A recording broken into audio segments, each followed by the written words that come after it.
Tandoori chicken বানানোর জন্য আমি এখানে চিকেনের 6টা লেগ পিস নিয়ে নিয়েছি।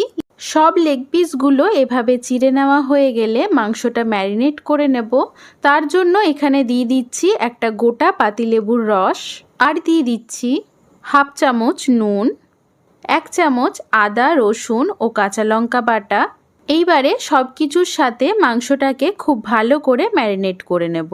এখন একটা বাটির মধ্যে আমি নিয়ে নিচ্ছি 4 চামচ সর্ষের তেল।